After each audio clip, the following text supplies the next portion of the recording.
Hello mga sisis! Welcome to another vlog.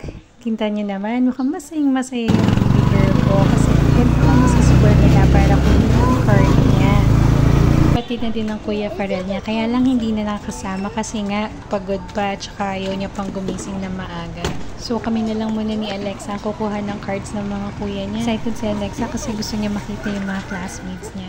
Ako naman excited ako makausap yung teacher niya regarding sa feedback sa school sa anak ko. Kung ano ba yung performance niya at kung saan siya nag-lag. At ito nga nakita namin meron palang nagaganap na school activity sa school. May family day pala dito.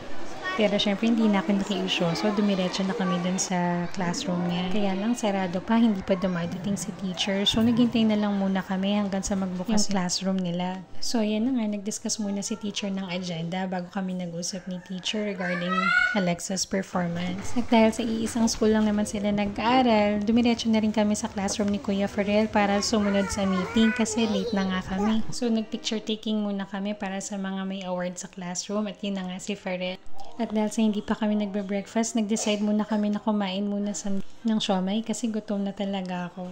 At isinabay na rin ni Alexa yung pinabili niya sa akin na chocolate kasi nga daw, very good nga daw siya sa school. Nagpa-deliver na pala kami ng Jollibee kasi ni-request ni Farel since honor student siya. So, syempre, kailangan sundin din namin yung request maliit na reward lang yan para sa ginawa niyang pagsusumikap sa pag-aaral niya sa eskwelahan. Tara, buksan muna natin itong pinadeliver namin na Jollibee kung anong laman.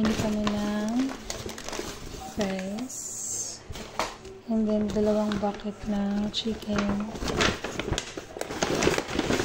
Tig 6 piece.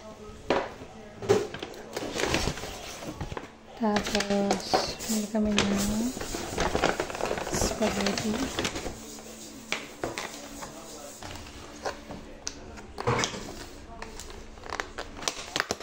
Well, yan lang naman yung in-order namin. Tapos, nag-ice cream lang din naman kami. Pero nag-enjoy yung mga bata. Yun yung importante. At kahit sa maliit na bagay, napasaya natin sila. So, ito lang naman yung kinain namin. Next time, guys. Yun lang naman. Thank you for watching. Buyers!